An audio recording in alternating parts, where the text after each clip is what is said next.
Untuk masalah perkembangan ya, nah ini banyak sekali teman-teman di luar sana yang WA ke kita, kira-kira nanti di tahun 2023 ini perkembangannya seperti apa.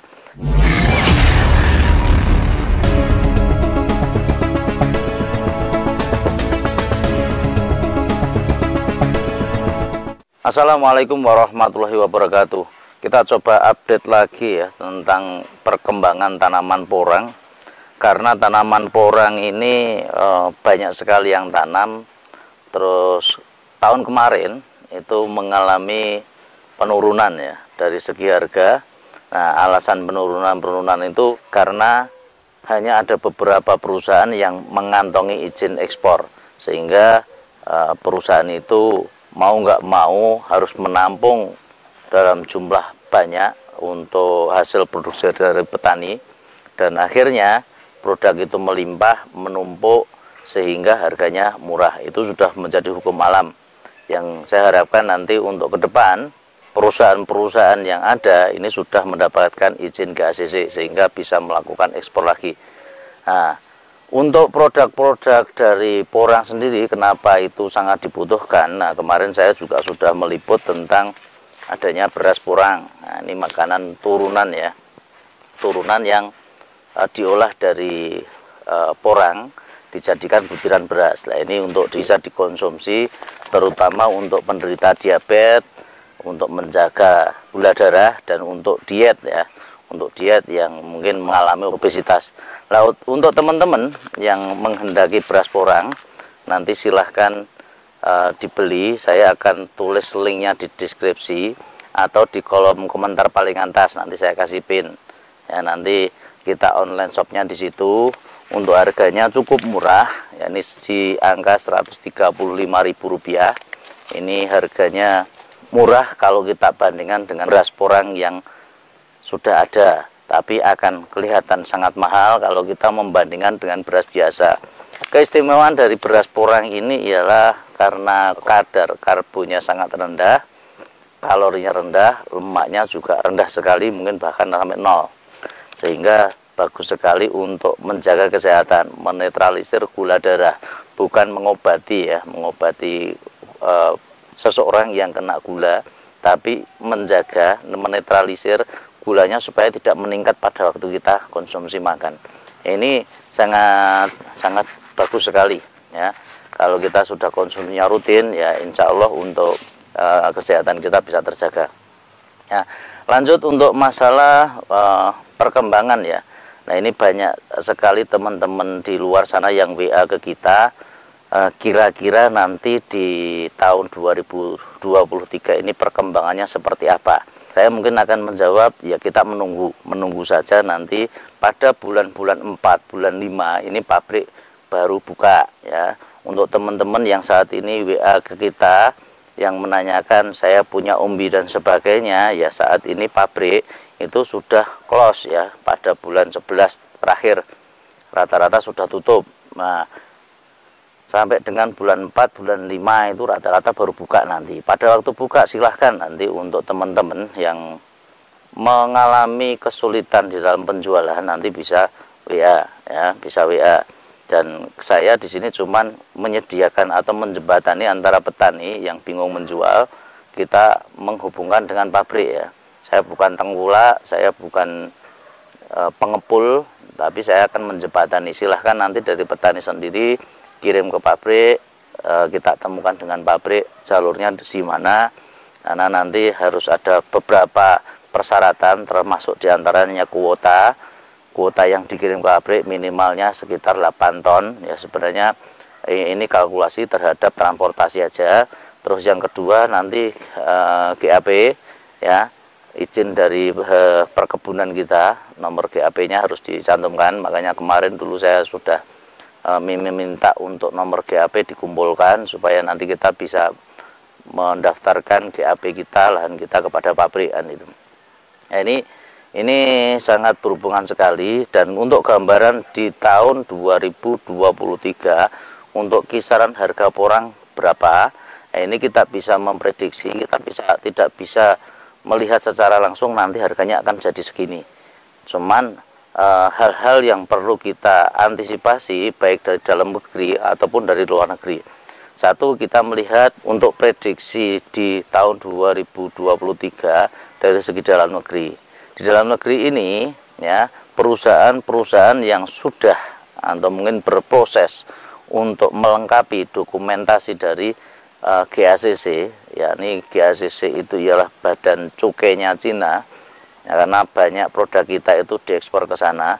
Nah, itu dikasih persyaratan dari GACC standarisasi ya tentang pabrik, supaya nanti kita tidak ada lagi eksporter yang kurang bertanggung jawab sehingga merusak citra nama bangsa, merusak citra dari petani Indonesia. Karena apa? Olahan porangnya tidak bagus, standarisasinya kurang, atau mungkin dari packagingnya tidak maksimal, kekeringannya kurang. Nah, ini mulai diminimalisir supaya nanti begitu barang itu berangkat dari Indonesia keluar, itu secara kualitas, packaging, segalanya itu memenuhi persyaratan. Ini yang diharapkan GACC. Dan di tahun ini itu sudah ada perkembangan yang signifikan dari jumlah perusahaan-perusahaan yang sudah mengantongi izin GACC. Dan perusahaan-perusahaan ini mempunyai target ya, mempunyai komitmen terhadap perusahaan yang di luar sana untuk tahun ini itu suplainya sekian ton, sekian ratus ton. Nah, ini sudah ada targetnya. Mengingat satu hal, pertama sudah GACC diperbanyak, perusahaan-perusahaan yang sudah izin GACC-nya banyak, ada kemungkinan kebutuhan umbi yang dibutuhkan pabrik akan semakin banyak. Itu satu clue-nya. Terus yang kedua, di tahun kemarin 2022 itu untuk petani hasilnya buahnya melimpah, banyak yang sudah putus asa, banyak tidak mau melanjutkan tanaman porang. Nah, ini clue yang kedua, di tahun 2023 ini secara otomatis jumlah petani itu berkurang. Nah, sudah tidak ada menanam lagi karena kita melihat bibit penjualan umbi katak atau umbi bibit di tahun 2022 akhir dan menjelang tahun 2023 ini sangat sepi ya. Banyak bibit-bibit yang tidak tertanam ya, dan tidak mau menanam lagi. Ada juga petani-petani yang sudah dibiarkan saja, lahannya tidak diurusi lagi, hasilnya nanti seberapa kurang tahu ya. Ini masih banyak. Ada yang sudah tahun kemarin begitu harganya sudah menginjak angka di atas 3.000, kemarin itu sudah berlomba-lomba untuk mengirim ke pabrik, sehingga antrian pabrik kemarin ada sampai 125 truk per hari itu antri ke pabrik, sehingga banyak sekali umbi-umbi yang sudah sangat dipanen karena mereka sudah putus asa. Ini clue-clue selanjutnya ya, sehingga kita dari dalam negeri itu ada kemungkinan produk di 2023 ini tidak begitu banyak, sementara pabrik jumlahnya semakin banyak. Nah, ini clue kita yang dari dalam negeri. Yang dari luar negeri, ya, otomatis selain di Indonesia ini banyak negara-negara juga yang juga menanam porang ya. Walaupun mungkin porangnya berbeda dengan di Indonesia, karena Indonesia itu gold konjak. Konjaknya porangnya porang emas, warnanya kuning keemasan. Ya, di luar negeri itu ada yang namanya konjak putih. Konjak putih itu kalau di Indonesia ya namanya iles-iles. Nah, itu glukomananya rendah, sekitar 15%. Untuk porang sendiri glukomanan kita itu tertinggi, yakni di 65%. Itu data-data yang kita peroleh dari Google ya. Kadar porang yang ada di Indonesia cukup tinggi. Dan mengapa mereka itu selalu berminat? Karena ya glukomananya tinggi. Yang bisa tanam ialah di Indonesia. Di Indonesia ini mempunyai iklim yang berbeda, yang tidak bisa dibudidayakan di luar negeri untuk saat ini. Karena di luar negeri, terutama di Cina, adanya konjak putih dan tahun kemarin itu mengalami kekeringan, sehingga tanaman-tanaman mereka juga gagal. Nah, biasanya setelah kekeringan itu biasanya kebanjiran. Nah, kalau kebanjiran lagi ya tanaman gagal lagi. Jadi ini beberapa tahun yang akan datang, prospek untuk porang ini cukup kita bisa melihat dampaknya seperti itu. Nah, kita tinggal menyimpulkan kira-kira harga itu berapa. Nah, ini saya tidak bisa ngomong harganya akan dipatok dengan sekian-sekian, karena itu nanti ialah kesepakatan pabrik ya, pabrik-pabrik yang ada di Indonesia ini biasanya menjelang panen itu pada rapat menentukan harga. Nah, harga-harga ini biasanya acuan mereka ialah dari harga-harga pengepul yang biasanya menurunkan mental dari petani. Nah, ini porang sudah tidak laku dan sebagainya. Pengepul ini akan berbicara seperti itu supaya harganya rendah dan dijual ke pabrik dengan harga yang tinggi. Ini prinsipnya dagang, wajar-wajar saja dan sah-sah saja mempunyai prinsip yang seperti itu, karena dagang itu ialah membeli dengan semurah mungkin dan menjual dengan semahal mungkin. Itu prinsipnya dagang. Nah, gambaran-gambaran seperti itu yang bisa kita sampaikan. Dan untuk menjaga harga supaya harganya akan baik itu bagaimana? Ya, jangan mudah melepas harga porang di harga rendah ya, karena pabrik ini saat besok ini sudah banyak ya yang cari ya. Kita sabar-sabaran nunggu kita yang kalah atau pabrik yang kalah. Nah, kalau dari petani sudah menahan harga, barang tidak dikeluarkan, pabrik begitu butuhnya, karena juga dia sudah tanda tangan kontrak berapa ton yang akan harus dikirim, mereka akan mengejar harga itu. Untuk yang kedua, untuk teman-teman ini usahakan nanti tidak menjual dengan bebas, ataupun kalau seandainya harga itu di bawah harapan kita, di bawah ekspektasi kita, ya tolong nanti mulai diolah ke produk turunan ya, produk turunan atau bahan-bahan setengah jadi. Seandainya kemarin kita menjual umbi basah, mungkin tahun-tahun ini kita harus mengolah dulu ke pengecipan. Dan ini kita simpan di pengecipan, chipnya kita maksimalkan supaya nanti kualitasnya juga bagus. Ya, bikin yang namanya oven yang nanti bisa kita maksimalkan ya. Atau mungkin dengan jemur matahari, cuman ya kualitasnya harus kita perhatikan, karena jangan sampai pada waktu penjemuran itu ada hujan, kena hujan dan sebagainya, nanti chip-chipnya juga hitam-hitam dan jelek kualitasnya, itu akan merusak nama kita sendiri. Nah, pada waktu harga-harga sudah bagus atau pabrik-pabrik itu kekurangan umbi, rata-rata harga chip ini akan melambung nanti tinggi. Seperti tahun kemarin harga chip jemur matahari biasa itu di tingkat pengepul ada harga sekitar 18.000 sampai 22.000 dan akhirnya bisa melambung sampai harga 29.000 sampai 32.000 kemarin yang kita terima informasinya seperti itu. Ya, karena apa? Pada waktu kemarin begitu banyaknya yang panen dan sebagainya, pabrik juga overload, akhirnya di close. Begitu overload barang banyak, pabrik menurunkan harga. Begitu turun harga, ya nanti barang-barang sudah terlanjur masuk, mereka akhirnya mau menerima, dan begitu pabrik sudah diolah lagi kekurangan harga lagi, harganya naik lagi. Nah, ini karena kemarin yang menampung hasil umbi panen itu sangat sedikit. Nah, berbeda seandainya dari petani begitu harganya murah, nanti sudah mulai dilakukan pengecipan, terusan disimpan dalam wujud chipnya.